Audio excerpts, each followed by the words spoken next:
반갑습니다. 우리 공화당 2022년 12월 19일 최고위원회 각 시도당 위원장 중앙당직자 연설대회를 시작하겠습니다. 요 며칠 날씨가 굉장히 춥습니다. 건강에 유의하시고 특히 겨울 독감에 많은 걱정이 됩니다. 우리 동지들께서 독감, 코로나 이런 부분에 대해서 건강을 잘 챙겨주시기를 바랍니다. 대한민국 국회가 완전히 얼어붙었습니다.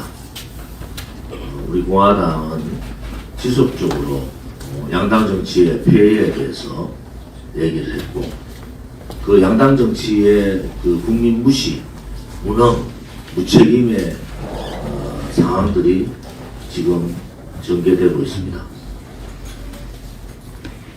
더 이상 국민의힘이 보수 정당으로서의 역할을 못할 뿐만 아니라 집권 여당으로서의 무책임한 행동에 대해서 개탄을 금할 수가 없습니다.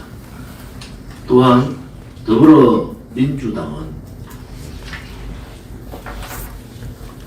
76가지의 법안 통과를 거부를 했고 예산 합의조차도 지금 거부하고 있는 상태입니다.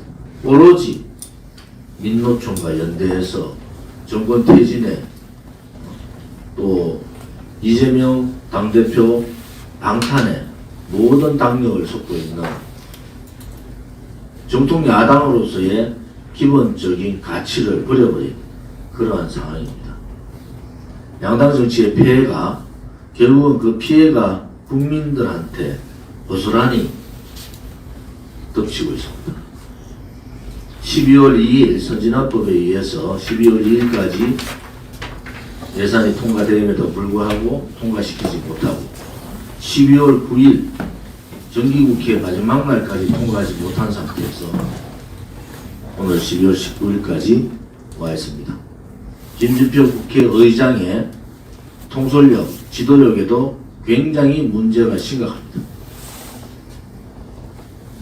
국민 무시 행위가 여러 국민들께서 찍어준 양당에서부터 이런 국민 무시 행위가 생기고 있는 겁니다. 우리 서민들과 자영업자, 소상공인, 중무소 상인들은 그야말로 고금리, 고환율, 고비용 구조에서 고물가 이런 상고 현상뿐만 아니라 코로나 이후에 팬데믹의 영향들이 엄청나게 있어서 삶을 버려버리는 그러한 일들이 수도 없이 터지고 있는데도 정치인들은, 양당 정치인들은 국민을 외면하고 있습니다. 우리 공화당은 다시 한 번 더 촉구합니다. 무능한 정치, 부패한 정치, 국민을 무시하는 정치 이제 몰아내야 됩니다. 윤석열 정부 돌아서 7개월 만에 정치는 오늘의 이 한파 추위보다도 더 얼어붙었습니다.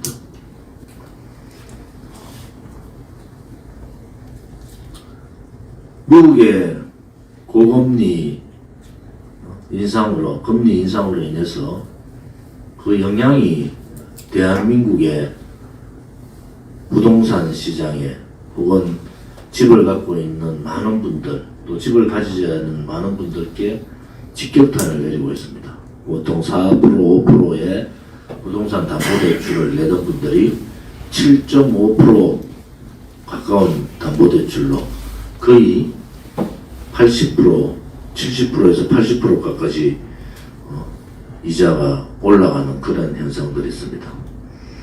문재인 정권의 잘못된 통계 왜곡, 소득주도 성장의 실패를 통계 왜곡으로 성공으로 국민들한테 거짓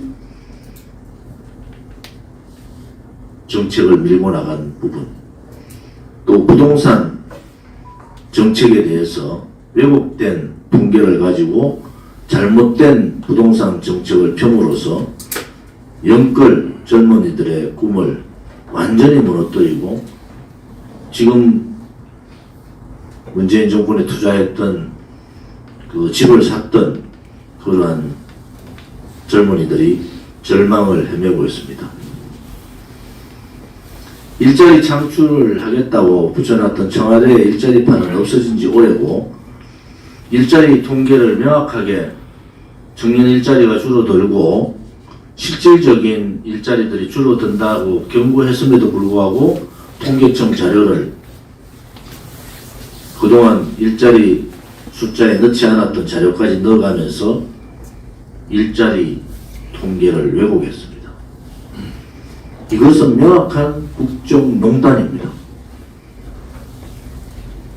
드루킹의 김경수가 여론 조작을 통해서 대한민국의 여론을 박근혜 대통령에 대한 탄핵 여론 또 문재인 좌파 독재 정권이 대통령 되는 그러한 여론 형성을 여론 조작을 통해서 했듯이 문재인 정권은 총체적으로 정부가 나서서 통계를 왜곡하면서 나라를 이 지경에 만들었습니다. 좌파 정권 5년이 대한민국의 20년을 망쳐버린 겁니다.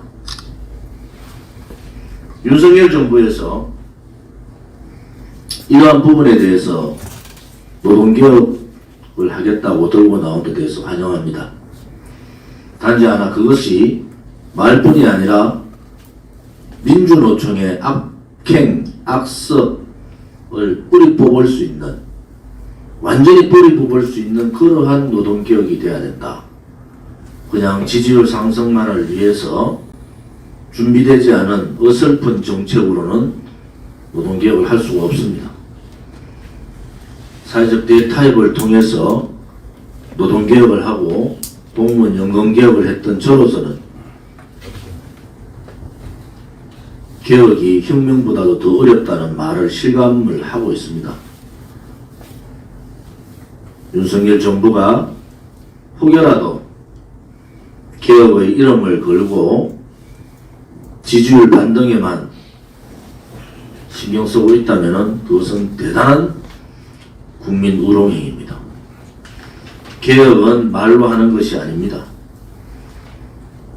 우리 공화당은 이미 우리 공화당의 비전과 공약에서 노동개혁, 연금개혁, 교육개혁, 공공기관개혁, 행정개혁, 권력기관개혁을 요구했습니다. 우리 공화당이 요구했는 그러한 개혁 과제들을 정부 여당인 국민의힘이 따라서 하는 것은 좋습니다. 행동을 보이고 반드시 성공하는 개혁이 되기를 바랍니다. 윤석열 정부가 만약에 이러한 개혁 과제들을 착실하게 국민의 편에 서서 할 수 있다 그러면은 그것은 성공한 대통령, 성공한 정부가 될 수 있을 겁니다. 개혁 과제의 산이 너무나 높고 노동개혁과 공무원 연금개혁을 해본 저로서는 이런 어설픈 말잔치가 아니라 철저한 준비와 대화와 타협을 통해서 개혁을 이루어야 된다는 것을 다시 한 번 더 말씀을 드립니다. 우리 공화당 동지들께서 12월 17일 지난 토요일 당원들 간에 화합의 장을 열었습니다. 2022년을 마무리하고 2023년을 새롭게 희망을 가지고 열어가는 그러한 행사를 가졌습니다. 참석해 주신 당원뿐만 아니라 직장 문제라든지 여러 가지 개인 사정으로 참석하지 못하신 당원 여러분들께도 감사를 드립니다. 우리 공화당은 6년간 이제 여러분들이 제가 6년이라는 얘기를 드리는 것은 2016년 그 겨울이 이미 2016년 12월 19일 날 11월 19일부터 시작됐던 태극기 서울역 저는 좀 늦게 나왔습니다만은 당내에서 하도 일이 많아서 그걸 따지면 벌써 6년이 지난 겁니다. 여기에 우리 핵심 당직자 분들은 그 2016년 11월 멤버들이 많이 있습니다.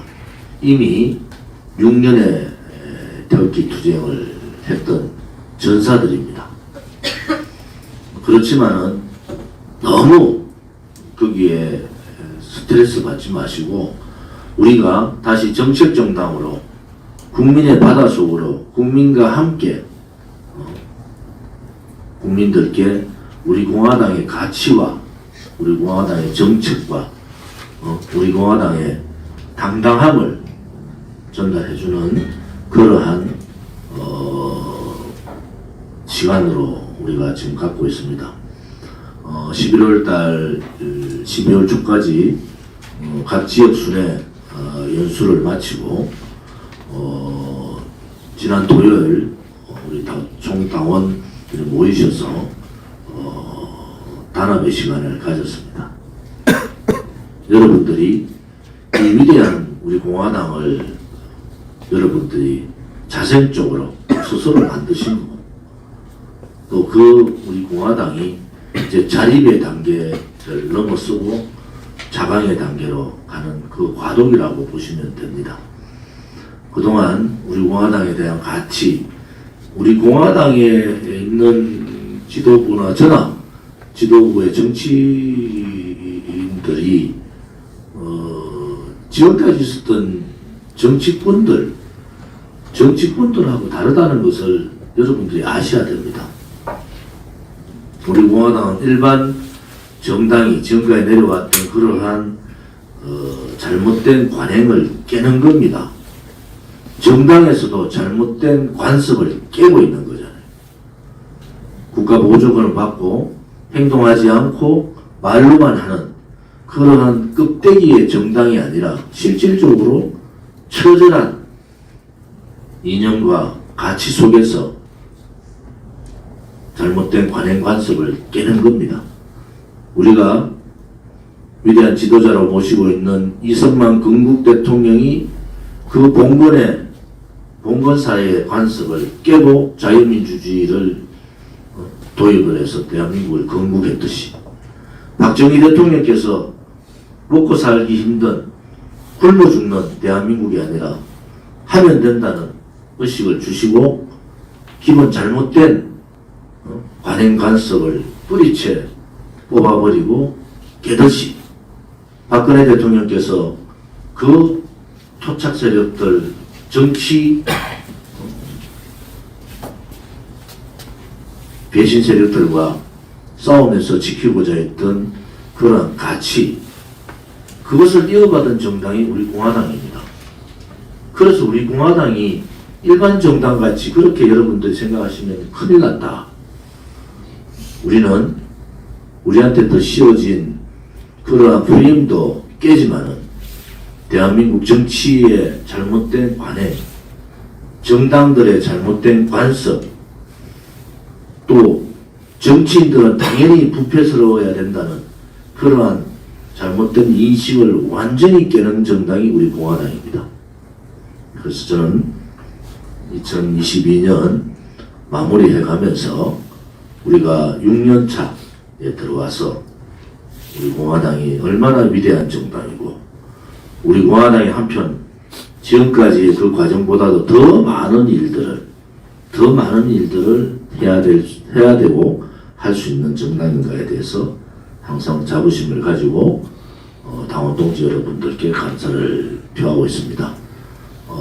국민들께서도 우리 공화당이 얼마나 행동으로 말로만 아니라 행동으로 또 우리 공화당이 대한민국의 정체성 가치를 지키는 정당이고 앞으로 깨끗하고 당당한 그러한 국민정당으로서의 역할을 할 수 있다는 것을 여러분들께서 지켜봐 주시기를 바랍니다.